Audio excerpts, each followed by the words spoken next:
Hello అండి అందరికీ నమస్తే. నేను మీ జాహ్నవి. అందరూ ఎలా ఉన్నారు? బాగున్నారు కదా? So welcome to doctor Varlu's channel. Video start చేసే ముందు వ్యూవర్స్ అందరికీ కూడా ఒక చిన్న రిక్వెస్ట్. ఏంటంటే మన వీడియోస్ అన్నీ కూడా లక్షల వ్యూవర్‌షిప్ ఉంది. కానీ సబ్స్క్రైబ్ చేసుకోకుండానే చాలామంది వీడియోస్ చూస్తున్నారు చాలా హ్యాపీ. కానీ ఒక్కసారి మన ఛానల్‌ని సబ్స్క్రైబ్ చేసుకొని నోటిఫికేషన్ కోసం పక్కనే ఉన్న గంట బెల్‌ని కొడితే ఎప్పుడైతే వీడియో పబ్లిష్ అవుతుందో ఇమ్మీడియట్‌గా మీ నోటిఫికేషన్‌కి వచ్చేస్తుంది. మేమిచ్చే ప్రతి ఇన్ఫర్మేషన్ ఎప్పటికప్పుడు ఇమ్మీడియట్‌గా మీరు చూడగలుగుతారు. అండ్ వాల్యుబుల్ ఇన్ఫర్మేషన్ హెల్త్‌కి సంబంధించి, మోటివేషన్‌కి సంబంధించి, సైకాలజీ ఫ్యాక్ట్స్ ఇలా మన డాక్టర్ వర్లు గారు ఎంతో ఇంపార్టెంట్ కంటెంట్స్ అందిస్తూ ఉన్నారు. అవన్నీ కూడా ఇమ్మీడియట్‌గా మీ దృష్టికి వస్తాయి. మరి వీడియో మొదలు పెట్టేద్దామా? మన బాడీలో ముఖ్యంగా బోన్స్ అండ్ మసిల్స్‌కి చాలా ప్రయారిటీ ఉంటుంది కదా! కానీ నిజానికి మనం లివర్ అండ్ గుండెను పట్టించుకున్నట్టుగా, కిడ్నీలను పట్టించుకున్నట్టుగా బోన్స్ అండ్ మసిల్స్‌ని పట్టించుకుంటున్నామా?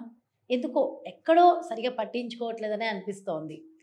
అయితే నిజానికి మన బోన్స్ అండ్ మసిల్స్‌కి చాలా ప్రయారిటీ ఉంటుందట. మరి దాన్ని ఎలా మనం కేర్ తీసుకోవాలి? బోన్స్ అండ్ మజిల్స్‌ని ఎలా మనం కాపాడుకోవాలి? మన జీవితం హ్యాపీగా, హెల్తీగా ఉండాలంటే ఏం చేయాలి? బోన్స్ అండ్ మజిల్స్‌కి సంబంధించి డీటెయిల్డ్ ఇన్ఫర్మేషన్ మనకి ఎక్స్‌ప్లెయిన్ చేయడం కోసం ఈరోజు మనతో ఉన్నారు. మరి ఇంకెవరు? మన nutritionist, wellness coach, psychologist doctor Varlu గారు. హలో సార్, నమస్తే. నమస్తే. సార్ ఎలా ఉన్నారు? ఫైన్ అండి. And you? Yeah! Sir super. చాలా బాగున్నాను. Thank you. సార్ అయితే మన బాడీలో బోన్స్ అండ్ మజిల్స్‌కి చాలా ప్రయారిటీ ఉంటుంది కదా! అసలు బోన్స్ అండ్ మజిల్స్‌ని మనం ఎలా కాపాడుకోవాలి? వాటిని కాపాడుకోవాలంటే ఎలాంటి ఫుడ్ తీసుకోవాలి? నిజంగా వాటికంత ప్రయారిటీ ఉంటుందా? అదే విధంగా మన వృద్ధాప్యం నుంచి బయటపడాలంటే బోన్స్ అండ్ మజిల్స్ పాత్ర ఏంటి? డీటెయిల్‌గా ఎక్స్‌ప్లెయిన్ చేయాలి సార్. అంటే అండి, బోన్స్ అనేవి మన శరీరంలో లేవనుకోండి, హ్మ్. లేకపోతే మనం ఒక బెల్లం పాకంలాగా ఉంటామనమాట. అంటే జెల్లీలాగా ఉంటాం. లోపల ఓహ్! షేప్ ఉండదు మనకి. అంతే. ఇక్కడ ముక్కుకి షేప్ ఏర్పడదు, ఫేస్‌కి షేప్ ఏర్పడదు, బాడీకి షేపు ఏర్పడదు. హ్మ్. మనకి స్ట్రక్చర్ ఇచ్చేది బోన్స్. అంటే పెద్దవాళ్ళల్లో 206 అంటే 206 బోన్స్ ఉంటాయి. హ్మ్. పిల్లల్లో అయితే 270 వరకు బోన్స్ ఉంటాయండి. అంటే ఈ బోన్ అనేది పిండం. అంటే ప్రెగ్నెన్సీలో 6-8 వీక్స్ అప్పటి నుంచే ఈ స్ట్రక్చర్, స్కెలిటల్ స్ట్రక్చరు ఫామ్ అవుతుంది. అయితే దానికి ఏంటంటే అది దాంట్లో గట్టిగా ఉండదు. ఆ స్కెలిటల్ స్ట్రక్చరు హ్మ్. కొలాజన్‌తోని ఉంటుందన్నమాట. కార్టిలేజ్. ఓకే. కార్టిలేజ్‌లో మనకి దాదాపుగా 40-60% కొలాజన్ ఉంటుంది. అంటే మెత్తగా ఉంటున్నాయన్నమాట. అంటే బోన్ ఫార్మేషన్ ఉన్నా కూడా అది బోన్‌లాగా పెద్దవాళ్ళలో ఉండే బోన్‌లాగా ఉండదన్నమాట. మెత్తగా ఉంటుంది. ఇక తర్వాత ఆఫ్టర్ బర్త్ అదేమవుతుందంటే మెత్తగా ఉండేటటువంటి కార్టిలేజ్ బోన్‌గా, హార్డ్ బోన్‌గా మారుతుంది. హ్మ్. ఇంకేమవుతుందంటే పిల్లల్లో మరి పెద్దవాళ్ళు 206 ఉన్నాయి కదా! ఆ! పిల్లలు 270 ఉన్నాయి కదా! అవును. అవి ఏమవుతాయంటే ఆ! కొన్ని చిన్న బోన్స్ కలిసిపోయి పెద్ద బోన్‌గా ఏర్పడతాయన్నమాట. ఓకే. లోపలే కలిసిపోతాయి. లోపలే హ్మ్. కలిసిపోయి చిన్న బోన్స్ కలిసి హ్మ్. పెద్ద బోన్‌గా తయారవుతాయి. ఓకే. పెద్దవాళ్ళం అయిన తర్వాత 206 బోన్స్ మాత్రం ఉంటాయి. మన హ్మ్. పాదాల్లో, చేతుల్లో ఎక్కువ బోన్స్ ఉంటాయన్నమాట. అవునా? అవును. మెత్తగా అనిపిస్తుంటుంది. మెత్తగా ఉంటుంది కానీ వెనక స్ట్రక్చర్ అంతా కూడా ఆ! ఉంటుంది కదా! ఓకే. సో, ఈ బోన్ అనేది లేకపోతే అసలు మనకు ఆకారం అనేదే ఉండదు. ఉండదు. మనకు ఆకారం ఉండదు. ఇప్పుడు మీరు బెల్లాన్ని పాకం బట్టి హ్మ్. ఒక బేసిన్‌లో పోసారనుకోండి ఎలా ఉంటుంది? ఆ! అలా ఉంటామనమాట అమ్మో! మనుషులంతా కూడా. చెప్తుంటే కూడా ఊహించుకోలేకపోతున్నాంగా. అసలు బోన్ లేని మనల్ని మనం బోన్ లేకపోతే అస్సలు మనకు ఎలా షేప్ ఊహించు అనేది ఉండదు. ఉండదు.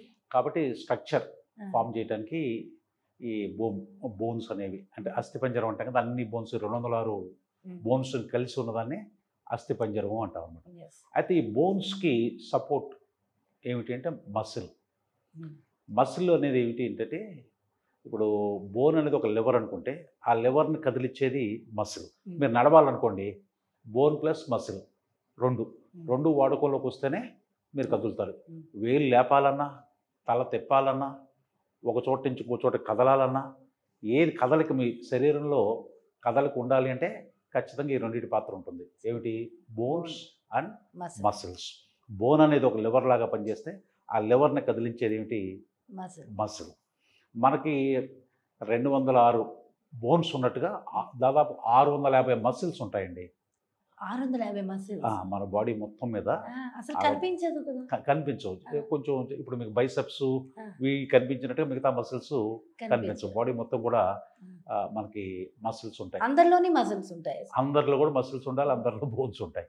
650 మసిల్స్ ఉంటాయి. అవి మీకు కనిపించు కొన్ని చోట్ల.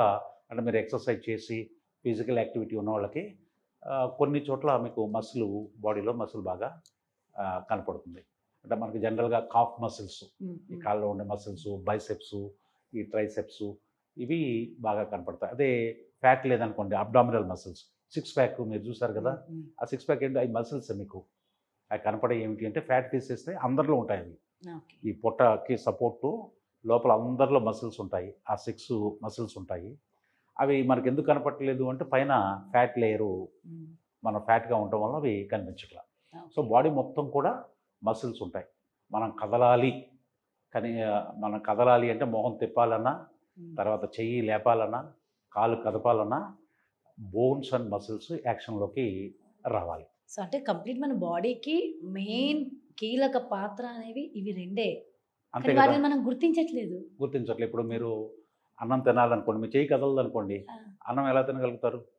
మీరు బాత్రూమ్కి వెళ్ళాలి, మీ మూమెంట్ లేదనుకోండి, ఎలా వెళ్ళగలుగుతారు? అంతే కదా. అసలు మనిషి ఊహించుకోలేము. బోన్స్ మసిల్స్ పాత్ర లేకుండా మన లైఫే వేస్ట్ అనమాట.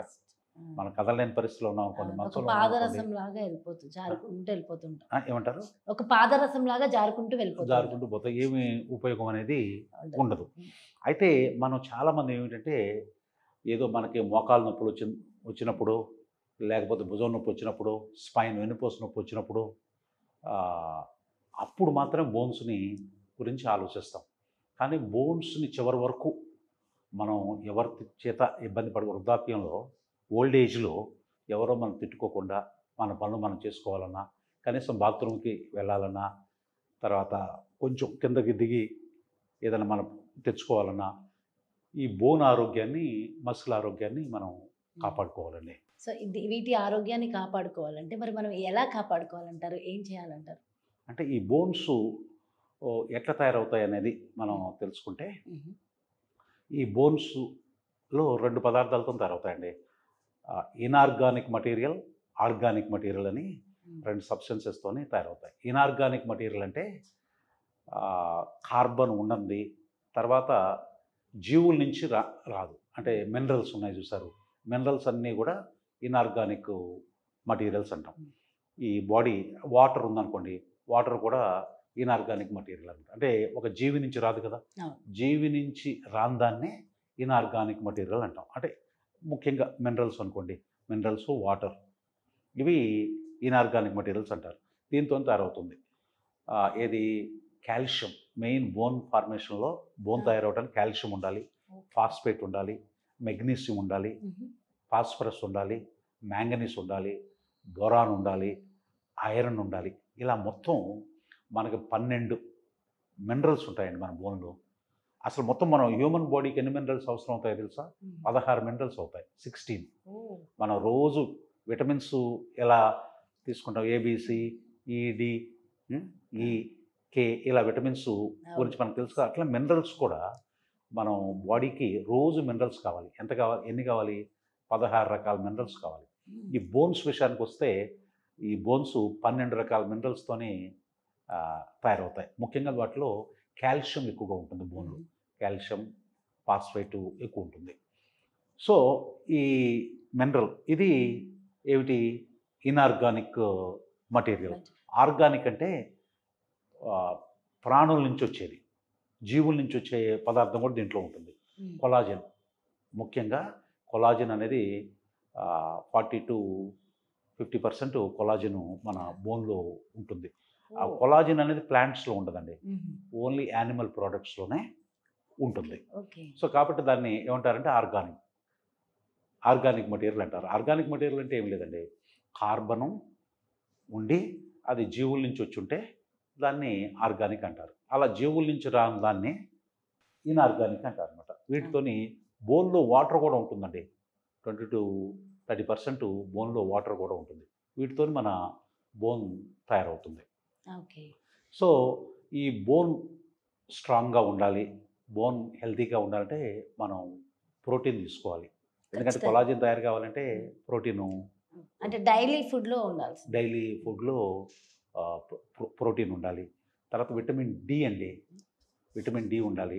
కాల్షియం ఉండాలి. కాల్షియం అబ్జార్బ్ కావాలంటే విటమిన్ డి కావాలి. సో మనకు కావాల్సినటువంటి మినరల్స్ అన్నిటిని కూడా ఈ బోన్కి అందించాలి. అప్పుడు బోన్స్ ఆరోగ్యంగా ఉంటాయి. ముఖ్యంగా ఎక్సర్సైజ్ అవసరం అండి. బోన్స్ ఏమవుతాయంటే బోన్లో కూడా జీవ పదార్థం ఉంటుంది. బోన్ ప్రాణం లేనిది కాదు, బోన్కి ప్రాణం ఉంటుంది. ప్రాణం అంటే సెల్స్. సెల్ అంటే ఏంటి? జీవకణం. సెల్ అంటే ఏంటి? మన శరీరం కోటాను కోట్ల జీవకణాలతో తయారవుతుంది. ఒక్కొక్క కణం ఒక ప్రాణి లాంటిది. సో అలానే ఈ బోన్ కూడా అదేదో ఒక ఐరన్ లాగా, ఒక మెటల్ లాంటి పదార్థం కాదు. అది ఏమిటి అంటే మెటల్ కంటే స్ట్రాంగ్ అండి. స్టీల్. మనకి మెటల్స్లో స్టీల్ బాగా స్ట్రాంగ్ అనుకుంటాం కదా, స్టీల్ కంటే 5 రెట్లు స్ట్రాంగ్ బోన్. మన బోను స్టీల్, ఉక్కు కంటే 5 రెట్లు దృఢంగా ఉంటుంది మన బోన్. దీంట్లో జీవ పదార్థం కూడా, జీవ కణాలు కూడా ఉంటాయన్నమాట బోన్లో. అందుకే బోన్ ఏదైనా ఎక్కడైనా డ్యామేజ్ అయిందనుకోండి, అదన్నీ హీల్ అవుతుంది. బోన్స్ సెల్ఫ్ హీలింగ్ ఉంటుంది. సో బోన్ హెల్త్ మనం కాపాడాలంటే దానికి అన్ని మినరల్స్ వచ్చేటట్టుగా చూసుకోవాలి. ముఖ్యంగా ఎక్సర్సైజ్ అండి. ఈ బోన్ ఏమవుతుందంటే 7 to 10 years, అంటే కొన్ని బోన్స్కి 7 years పడుతుంది, కొన్ని బోన్స్కి మ్యాక్సిమం 10 years పడుతుంది. మొత్తం మన బాడీలో ఉన్న మొత్తం స్కెలిటల్ స్ట్రక్చర్ పోయి all bones, brand new bones రావడానికి 10 ఏళ్ళు పడుతుంది. మన బోన్ ఎప్పుడు కూడా ఏమవుతుందంటే ఓల్డ్ బోన్ ఏమవుతుందంటే బ్రేక్ డౌన్ అవుతుంది. దాన్ని ముక్కలు చేసేసి దాని ప్లేస్లో కొత్త బోన్ని యాడ్ చేస్తూ పోతుంది. ఇలా టోటల్గా బ్రాండ్ న్యూ స్కెలిటల్ స్ట్రక్చర్, అస్థిపంజరం మనకు రావాలంటే 10 years పడుతుంది. ఇది నిరంతరం జరుగుతుందండి. మనం పిల్లలుగా అంటే ఇన్ఫాంట్స్గా, శిశువులుగా ఉన్నప్పటి నుంచి కూడా రీమోడలింగ్ అంటారు దీన్ని. బోన్ రీమోడలింగ్ అంటే డ్యామేజ్ అయిన బోన్ని, ఓల్డ్ బోన్ని బ్రేక్ డౌన్ చేసేసి దాన్ని రిమూవ్ చేసేసి ఆ ప్లేస్లోకి కొత్త బోన్ని ఫార్మ్ అవుతుంది. This is called remodelling. నిరంతరం ఈ ప్రక్రియ నిరంతరం జరుగుతుంది. అంటే కొంత బోను తొలగించబడుతుంది, కొత్త బోను తయారవుతూ ఉంటుంది. ఇది నిరంతరం మనం చనిపోయేంత వరకు కూడా జరిగే ప్రక్రియ. అయితే ఏమవుతుందంటే మనం యంగ్గా ఉన్నప్పుడు ఈ బ్రేక్ డౌను, ఈ రీమోడలింగ్ రెండు కూడా ఈక్వల్గా ఉంటాయి అన్నమాట. అంటే bone break down, bone formation రెండు ఈక్వల్గా ఉంటాయి. అదే ఏజ్ వచ్చే కొలది బ్రేక్ డౌన్ ఎక్కువ ఉంటుంది, కొత్తది ఫార్మ్ అవటం తగ్గిపోతూ ఉంటుంది. సో దాంతో ఏమవుతుందంటే బోన్స్ పెలుసు బారిపోతాయి. కొంచెం కింద పడ్డా కూడా ఇరిగిపోతాయి అన్నమాట. వృద్ధాప్యంలో చూడండి, బాత్రూమ్లు ఎక్కువగా పడి ఫ్రాక్చర్స్ ఎక్కువగా అవుతూ ఉంటాయి. తర్వాత మెనోఫాజ్ వచ్చిన తర్వాత కూడా బోను బ్రిటిల్ అవుతాయి. బ్రిటిల్ అంటే పెలుసు బారిపోతాయి. దానికి కారణం ఏంటంటే ఈస్ట్రోజన్ అనే హార్మోన్ తగ్గుతుంది. జెంట్స్లో అయితే టెస్టోస్టెరాన్ అనే హార్మోన్ తగ్గుతుంది.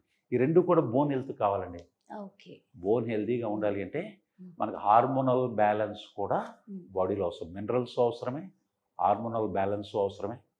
హార్మోనల్ బ్యాలెన్స్ అంటే ఎలా చేయొచ్చు అంటారు? హార్మోనల్ అంటే హెల్తీ ఫుడ్ తీసుకోవడం ద్వారా, తర్వాత ఎక్సర్సైజ్ చేయడం ద్వారా మనకు కావాల్సిన హార్మోన్స్ బాడీలో రిలీజ్ అవుతాయి అన్నమాట. ఓకే.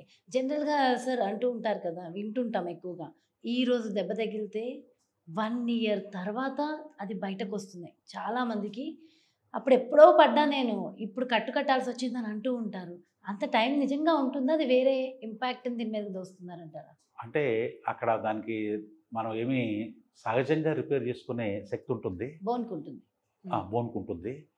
తర్వాత ఆ బోన్ దగ్గర మస్సులు, ఆ కాట్లేజ్ డ్యామేజ్ అయినాయి అనుకోండి, ఎక్కువ టైం పడుతుంది. ఇమీడియట్గా తెలియదు అంటారా? అది పెయిన్ తెలుస్తుంది, తెలిసి అది తగ్గి కూడా అప్పుడప్పుడు వస్తూ ఉంటుంది. ఆ పొజిషన్ బట్టి మీకు అప్పుడప్పుడు ఆ నొప్పి రావడం అనేది జరుగుతూ ఉంటుంది. సో కాళ్ళ నొప్పులు, కీళ్ళ నొప్పులు ఒకప్పుడు వయసు దాటిన వాళ్ళకి 50-50+ ఉంటే వచ్చేవి. ఇవాళ రేపు చిన్న పిల్లలకి సైతం కాళ్ళ నొప్పులు, కీళ్ళ నొప్పులు ఎక్కువైపోయినాయి. కారణం ఏంటంటే ఈ బోన్స్ స్ట్రాంగ్గా ఉండాలి. ఉమ్. తర్వాత బోన్ ఎప్పుడు కూడా ఏది కొంత ఎరగొట్టబడి తొలగించబడుతుంది, కొత్తది ఫామ్ అవుతుంది. అది కొత్త ఆటోమేటిక్గా జరుగుతూ ఉంటుంది ఆటోమేటిక్గా జరుగుతుంటుంది, మనకు తెలియకుండానే అది జరుగుతుంటుంది. అది బాగా జరగాలి అంటే ఎంత తొలగిపోయిందో అంత కొత్తది రావాలి అంటే ఇమ్మీడియట్గా రావాలి. కానీ ఏజ్ వచ్చే కొలది ఎక్సర్సైజ్ లేకపోతే అది లేట్ అవుతుంటుంది. బోన్ పోయేది తొలగించబడుతుంది, కానీ కొత్తది ఫామ్ అవటం లేట్ అవుతుంది. సో ఎక్సర్సైజ్ అనేది కీలక పాత్ర. బోన్స్కి ఎక్సర్సైజ్ అనేది కీలకం. మీకు మోకాళ్ళు నొప్పులు వచ్చినా కూడా, మోకాళ్ళు అరిగిపోయినాయి, ఆర్థరైటిస్ 4th స్టేజ్లో ఉందని చెప్పినా కూడా మీరు నడవాల్సింది. దానివల్ల ఎక్స్ట్రా అంటే ఎఫెక్ట్ ఏం పడదంటారా? దానివల్ల మంచి జరిగింది, స్టిఫ్నెస్ తగ్గుతుంది. జాయింట్స్ ఇప్పుడు మనకు 2 ఎముకలు, ఇప్పుడు మోకాలు ఏమిటి, ఈ ఎముక ఉంది కదా, అంటే జాయింట్స్ అంటే 2 ఎముకలు కలిసే ప్లేస్ని జాయింట్ అంటాం. అక్కడ రబ్బర్ లాంటి ఒక కుషని పదార్థం ఉంటుంది, దాన్ని కార్టిలేజ్ అంటారు. మన గుజ్జు అంటుంటారు. మోకాళ్ళలో గుజ్జు అరిగిపోయింది అంటారు చూసారు, ఆ గుజ్జు ఏమిటి, దాని పేరేమిటి, కార్టిలేజ్. ఆ కార్టిలేజ్ రబ్బర్ లాగా ఈ ఎముక 2 ఎముకలు ఉన్నాయి కదా, ఆ 2 ఎముకల మధ్య అది ఉంటుంది. ఈ ఎముక ఆ ఎముక ఒకదానికొకటి ఒరుసుకొని పోకుండా, దాన్ని కలవకుండా ఆ కార్టిలేజ్ కుషనింగ్ ఎఫెక్ట్ ఉంటుంది. అయితే ఏజ్ వచ్చే కొలది లేదా ఎక్సర్సైజ్ లేకపోతే ఈ కార్టిలేజ్ బ్రేక్ డౌన్ అవుతుంది. అది పోయి ఈ 2 ఎముకలు అది తగ్గిపోయి ఆ 2 ఎముకలు ఒకదానికొకటి తగులుతాయి. ఒకదానికొకటి తగిలినప్పుడు మనకు బాగా పెయిన్ వస్తుంది. సో ఆ కార్టిలేజ్ హెల్తీగా ఉండాలి, తొందరగా బ్రేక్ డౌన్ కాకుండా ఉండాలి అంటే ఎక్సర్సైజ్ మించింది ఏది ఈ ప్రపంచంలో ఏది లేదు. అలాగే మీరు వీడియో మొదట్లో చెప్పారు అరిచేతుల్లో, అరికాళ్ళలో ఎక్కువ బోన్స్ ఉంటాయి అని చెప్పేసి. అయితే అరికాళ్ళు మంటలు, నొప్పులు ఈ మధ్య కాలంలో సర్వసాధారణం అయిపోయింది. అంటే బహుశా ఇది కూడా బోన్స్ ఇంపాక్ట్ అయి ఉండొచ్చు. అంటే మనం ఇప్పుడు నడుస్తాం కదా, ఎక్కువ లోడ్ ఎక్కువ పడుతుంది, మొత్తం మన మిగతా ఎముకల మీద ఉన్న లోడు, అప్పర్ బాడీ లోడ్ అంతా కూడా కాళ్ళకి ట్రాన్స్ఫర్ అయిపోతుంది అనమాట. కాళ్ళకి ట్రాన్స్ఫర్ అవుతుంది. పాదాలు, అందుకే పాదాలు మనం పట్టించుకోం. ఏది స్పోర్ట్స్ షూ వేసుకోవాలి ఒక ఏజ్ వచ్చిన తర్వాత. షూ వేసుకునేటప్పుడు, చెప్పులు ధరించేటప్పుడు ఖచ్చితంగా జాగ్రత్త తీసుకోవాలి. అంటే ఒక ఏజ్ వచ్చిన తర్వాత 50 years వచ్చిన వాళ్ళంతా కూడా స్పోర్ట్స్ షూ వేసుకుంటే అది సపోర్టివ్గా ఉంటుందన్నమాట. ఇది కుషనింగ్ ఎఫెక్ట్ ఉంటుంది, లోడ్ ఎక్కువ పడకుండా, అంటే స్ట్రెస్ ఎక్కువ పడకుండా ఉంటుంది. షూ వేసుకున్నప్పుడు ఖచ్చితంగా సాక్స్ అనేది ఇంపార్టెంట్ అంటారా? సాక్స్ అంటే మనకి శరీరం మీద ఏంటంటే చాలా సెన్సిటివ్ నర్వ్స్ ఉంటాయి కొన్ని, వాటి మీద ఏదైనా తగిలినా ఏదైనా ఒత్తిడి పడుకుంటే సాక్స్ వేసుకుంటే కంఫర్టబుల్గా ఉంటుంది. వేసుకోకపోయినా కూడా without socks also no problem. ఎందుకంటే చాలా మందికి టైం ఉండదు, హరిహరిగా వెళ్ళిపోవాలి అని అనుకుంటూ ఉంటారు.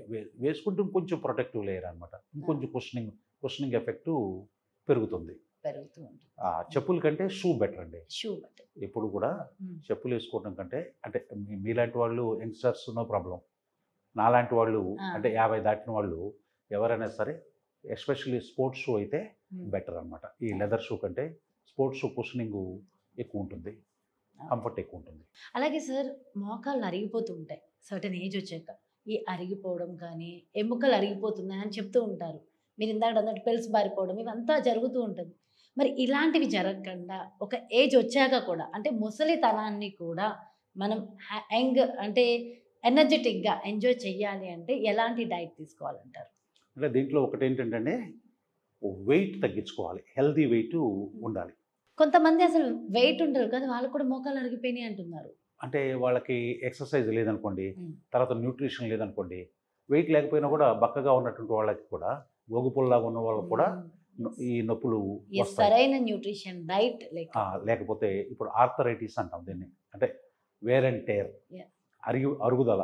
ఈ అరుగుదల ఇది ఆర్థరైటిస్ అంటారు. ఈ ఆర్థరైటిస్లో మనకి మోకాళ్ళు, ముఖ్యంగా మోకాళ్ళ దగ్గర ఏమిటి, కార్టిలేజ్ డ్యామేజ్ అయ్యి ఒక ఎముక ఇంకొక ఎముకకి తగలటం, ఒరుసుకోవటం జరుగుతుంది. అప్పుడు ఆ నొప్పి ఉంటుంది. ఈ arthritis stage 1, stage 2, stage 3, stage 4 అని ఇలా ఉంటాయి. అయితే వీటికి ఏంటంటే కార్టిలేజ్ స్టేజ్ 1, స్టేజ్ 2లో ఉన్నప్పుడు ఏంటంటే దాన్ని డ్యామేజ్ కాకుండా చూసుకోవాలి. ఎక్స్రే ఎట్లా తెలుస్తుంది మనకి, ఈ కార్టిలేజ్ ఎక్స్రేల ద్వారా తెలుస్తుంది. సింపుల్ ఎక్స్రే ఆర్థోపెడిక్ డాక్టర్ దగ్గరికి వెళ్ళి అక్కడ మీరు ఎక్స్రే తీయించుకున్నారనుకోండి, మీకు సింపుల్గా మోకాళ్ళు ఏ స్టేజ్లో ఉన్నాయి, అరుగుదల ఏ స్టేజ్లో ఉంది, ఎలాంటి జాగ్రత్తలు తీసుకోవాలో తెలుస్తుంది. ఆ కార్టిలేజ్ని పెంచలేమండి. ఉమ్. కార్టిలేజ్ని ఆర్థరైటిస్ వచ్చిన తర్వాత పెంచలేం, కానీ దాన్ని ప్రొటెక్ట్ చేసుకోవచ్చు. ఓకే. తర్వాత ఏమవుతుంది, కార్టిలేజ్ తగ్గినప్పుడు స్టిఫ్నెస్ వస్తుంది. అంటే మీరు ఇలా ఉంటుంది, వంగవు. కాలు వంచాలనుకోండి, కాళ్ళు వంగవు అనమాట. చాలా నొప్పి ఉంటుంది, స్వెల్లింగ్ ఉంటుంది, ఇన్ఫ్లమేషన్ ఉంటుంది. కాబట్టి దీనికి బెస్ట్ ఏమిటంటే, ఈ ఆర్థరైటిస్ బాగా ఉన్న కూడా 4th స్టేజ్ వాళ్ళు కూడా వాకింగ్ చేయాలి, లేదా సైక్లింగ్ చేయాలి, లేదా స్విమ్మింగ్ చేయాలి. ఓకే. చేస్తే వాళ్ళకి ఏమవుతుంటే లూబ్రికేటింగ్ ఎఫెక్ట్ ఉంటుందన్నమాట, కుషనింగ్ ఎఫెక్ట్ ఉంటుంది, ఆ స్టిఫ్నెస్ పోతుంది, స్వెల్లింగ్ తగ్గుతుంది. తర్వాత డయట్ విషయానికి వస్తే యాంటీ ఇన్ఫ్లమేటరీ ఫుడ్స్ తీసుకోవాలండి. అంటే ఎలాంటివి? అంటే గార్లిక్, అనియన్ ఇలాంటివి డైట్లో ఉండేటట్టుగా ఉండాలి. తర్వాత ఒమేగా-3 ఫ్యాటీ యాసిడ్స్ ఉండే ఇది అనగానే ఫిష్ గుర్తొస్తుంది. ఒమేగా-3 అనగానే ఫిష్ మాత్రమే గుర్తొస్తుంది. ఫ్యాటీ ఫిష్లో ఉంటుంది. తర్వాత చియా సీడ్స్లో ఉంటుంది, సీడ్స్లో కూడా తర్వాత ఆలివ్ ఆయిల్లో ఉంటుంది. సో ఒమేగా-3 యాసిడ్స్ అవి వచ్చేటట్టుగా ఫ్లాక్స్ సీడ్స్ ఉన్నాయి కదా, ఫ్లాక్స్ సీడ్ బెస్ట్. ఒమేగా-3కి వెజిటేరియన్స్కి రోజు ఒక 4 గ్రాములు, అంటే ఒక స్పూను ఫ్లాక్స్ సీడ్ ఆయిల్ అన్నం మీద నెయ్యిలాగా చల్లుకొని తిన్నా, లేకపోతే ఫ్లాక్స్ సీడ్ పౌడర్ పెరుగులో వేసుకొని తిన్నా కూడా ఒమేగా-3s వస్తాయి. దాంతో ఏంటంటే ఈ వాపు, మంట ఇలాంటివి తగ్గిపోతాయి. తర్వాత ప్రోటీన్ ఫుడ్ బాగా తీసుకోవాలండి, ప్రోటీన్ ఉండే ఫుడ్ తీసుకోవాలి. తర్వాత ఈ కాల్షియం, ముఖ్యంగా బోన్స్కి కాల్షియం అవసరం కదా, దానికోసం నట్స్, సీడ్స్లో కాల్షియం బాగా ఉంటుంది. ముఖ్యంగా అంటే పాపీ సీడ్స్, అంటే గసగసాలు అంటాం కదా, విన్నారా? హయ్యెస్ట్ కాల్షియం ఉండేది మిల్క్లో కంటే కూడా ఎక్కువ కాల్షియం ఉండేది గసగసాల్లో. గసగసాలు డైరెక్ట్గా తినచ్చు అంటారా? డైరెక్ట్ కూరలో వేసుకోవటమే, డైరెక్ట్గా తినలేము గసగసాలు డైరెక్ట్గా. జనరల్గా నోరు పొక్కినప్పుడు అలాంటప్పుడు గసగసాలు నమిలితే మంచిదని తినిపిస్తారు కదా. తినగలిగితే ఏదైనా మంచిదే, కానీ కాస్త ఘాటుగా ఉంటుంది, టేస్ట్ కూడా అంత బాగుంటుంది కదా. దాని కూరలలో ఎస్పెషల్లీ గ్రేవీ కర్రీస్లో దాదాపు మన ఇళ్లలో వాడతాం కదా, వాటిని ఎక్కువ వాడేటట్టుగా చూసుకోవాలి. దాంట్లో కాల్షియం కావాల్సిన వాళ్ళు, కాల్షియం లోపం ఉన్న వాళ్ళు పాల కంటే కూడా, పాలల్లో కాల్షియం ఉంటుంది, పెరుగులో కాల్షియం ఉంటుంది, చీజ్లో కాల్షియం ఉంటుంది, సీడ్స్, నట్స్లో కాల్షియం ఉంటుంది. అయితే వీటన్నిటిలో కంటే కూడా హయ్యెస్ట్ కాల్షియం ఉండేది ఏమిటంటే దీంట్లో ఏది పాపీ సీడ్స్, అంటే గసగసాల్లో ఇది ఎక్కువ శాతం ఎక్కువ ఉంటుంది. తర్వాత నువ్వు గింజలు ఉంటాయి కదా, నువ్వుల్లో కూడా కాల్షియం బాగా ఉంటుంది. సో డైలీ ఒకటి తీసుకుంటూ ఉండొచ్చు.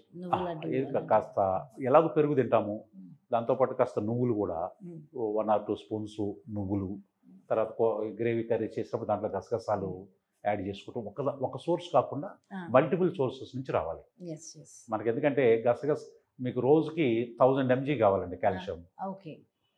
ఏది అడల్ట్స్కి 1000 mg కావాలి. అదే ప్రెగ్నెంట్ ఉమెన్కి, టీనేజర్స్, ఎదిగే వాళ్ళకి 1300 mg కావాలి.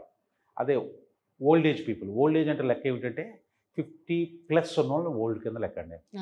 50+ వాళ్ళకి 1200 mg కావాలి, మిల్లీగ్రామ్స్.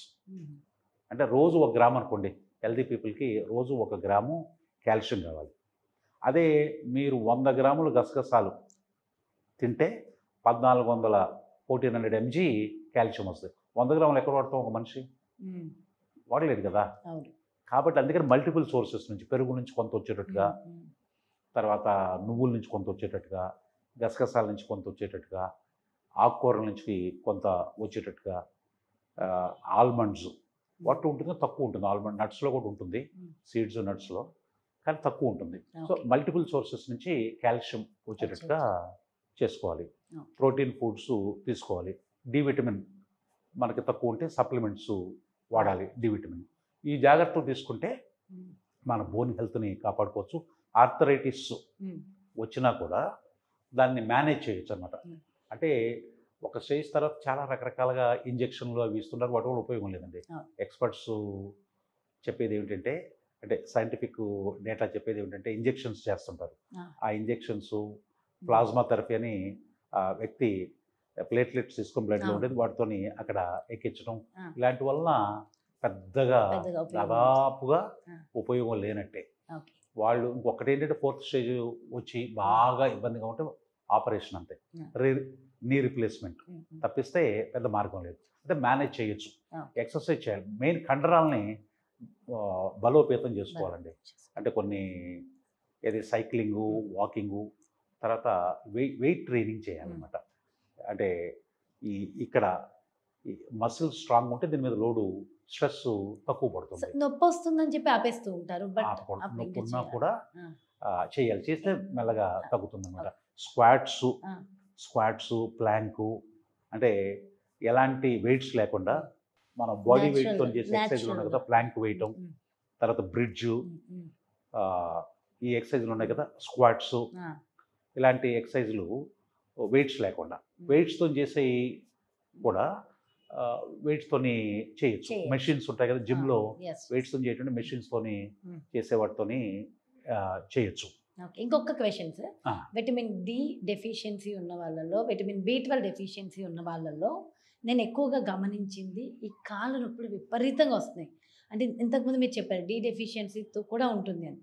అంటే ఆ విటమిన్ వల్ల ఖచ్చితంగా ఈ మసిల్ పైన ఉంటుందంటారా? డెఫినెట్గా అండి. ఇప్పుడు ఒకప్పుడు డి విటమిన్ అంటే బోన్ విటమిన్ అనేవాళ్ళు, కాదు. ఇవాళ లేటెస్ట్ రీసెర్చ్ ఏమిటంటే శరీరంలో ప్రతి కణానికి డి విటమిన్ కావాలి, గుండెకు కూడా డి విటమిన్ కావాలి, ప్రతి మసిల్కి డి విటమిన్ కావాలి. కాబట్టి మసిల్ క్రాంప్స్ రావటం, కండరాల నొప్పి రావటం ఇవి సహజమే డి విటమిన్ లోపించిన. అలానే B12 కూడా, B12 లోపించినా కూడా మీకు తిమ్మిర్లు రావటం, అరచేతుల్లో తిమ్మిర్లు రావటం ఉంటుంది, క్రాంప్స్, మసిల్ క్రాంప్స్ రావటం, మసిల్ పట్టేయటం, ఇలాంటివన్నీ కూడా ఉంటాయన్నమాట. అంటే మన బాడీలో మనం తీసుకున్న ప్రతి పోషకాహారం అబ్జర్వ్ అవ్వాలంటే డి విటమిన్ కీలక పాత్రనే ఇక్కడ. డి ఉండాలి, ఎందుకంటే ప్రతి సెల్కి డి అవసరం. అలానే B12 ఈ రెండే. ఈ మధ్య ఏమిటంటే ఎక్కడ మెడికల్ టెస్ట్ చేయించుకున్నా కూడా, బ్లడ్ టెస్ట్ చేయించుకున్నా కూడా B12, D3 ఈ 2 లోపాలు మ్యాక్సిమం పీపుల్లో ఉంటున్నాయి అన్నమాట. కాబట్టి దాన్ని సరి చేసుకోవాలి. పెద్ద కష్టమేం కాదండి, సప్లిమెంట్స్ తీసుకోవచ్చు, తీసుకొని దాన్ని రిడ్రెస్ చేయొచ్చు. వెల్ ఇన్ఫర్మేషన్ సార్, చాలా చాలా డీటెయిల్గా ఎక్స్ప్లెయిన్ చేశారు. Thanks a lot sir. నమస్తే. సో చూసారు కదండి ఎంత డీటెయిల్ ఇన్ఫర్మేషన్. మన బోన్స్ కానీ మసిల్స్ కానీ చాలా స్ట్రెంగ్త్గా, మనం హెల్దీగా ఉండాలంటే ఏం చేయాలి, ఎలాంటి జాగ్రత్తలు తీసుకుంటూ ఎటువంటి డైట్ మనం ఫాలో అవ్వాలి, డీటెయిల్గా ఎక్స్ప్లెయిన్ చేశారు. మరి అదేవిధంగా ఏదేమైనప్పటికీ ఖచ్చితంగా ఒక బెస్ట్ న్యూట్రిషన్ సలహా మేరకు ప్రాపర్ డైట్ మన తీసుకునే ఆహారంలో కనుక చేరిస్తే ఎలాంటి హెల్త్ ఇష్యూస్ లేకుండా హ్యాపీగా హెల్తీగా మన లైఫ్ని లీడ్ చేయవచ్చు. మరి అలాంటి బెస్ట్ న్యూట్రిషనిస్ట్ ఎవరో మీకు తెలుసు కదా, మన డాక్టర్ వర్లు గారు. మరి మన డాక్టర్ వర్లు గారిని సంప్రదించాలి. మీ ఆరోగ్యానికి, అందానికి, ఆనందానికి తగిన డైట్ మీకు కావాలి అనుకుంటే ఇంకెందుకు ఆలస్యం, క్రింద డిస్ప్లే అవుతున్నటువంటి నెంబర్స్కి కాల్ చేయగలరు. మరి అలాగే మీ అందరికీ తెలుసు కదా, మన డాక్టర్ వర్లు గారు ఇంటర్నేషనల్ లెవెల్లో కూడా సెమినార్స్ కండక్ట్ చేస్తున్నారు. ముఖ్యంగా శ్రీలంక, ఇప్పుడు నెక్స్ట్ మళ్ళీ భూటాన్, ఇప్పుడు శ్రీలంకలో కూడా ఇంకొక సెమినార్, ఆల్రెడీ ఒక సెమినార్ కంప్లీట్ అయిపోయింది. సో ఇతర దేశాలలో కూడా చక్కగా మనల్ని ఒక మంచి అట్మాస్ఫియర్కి తీసుకెళ్ళి అక్కడ స్పెషల్ క్లాసెస్ మనకి కండక్ట్ చేస్తున్నారు. మన లైఫ్ని మనం మార్చుకునేటటువంటి అద్భుతమైన అవకాశం. సో మన జీవితంలో ప్రతిరోజు దైనందిన జీవితంలో ఎంతో కష్టపడి రోజు వెళ్ళిపోతూ ఉంటున్నాం, ఏంటో ఈ లైఫ్ అనుకునే వాళ్ళకి ఒక గుడ్ ట్రాన్స్ఫర్మేషన్. మరి మీరు కూడా డాక్టర్ వర్లు గారు కండక్ట్ చేసే ఈ స్పెషల్ ప్రోగ్రాంలో మీరు కూడా పార్టిసిపేట్ చేయాలి. డీటెయిల్స్ కావాలి అనుకుంటే ఇంకెందుకు ఆలస్యం, వెంటనే క్రింద డిస్ప్లే అవుతున్నటువంటి నెంబర్స్కి కాల్ చేయండి. ఈ సెమినార్కి సంబంధించిన పూర్తి ఇన్ఫర్మేషన్ తెలుసుకోండి. నమస్తే. Keep signing your Jahnavi.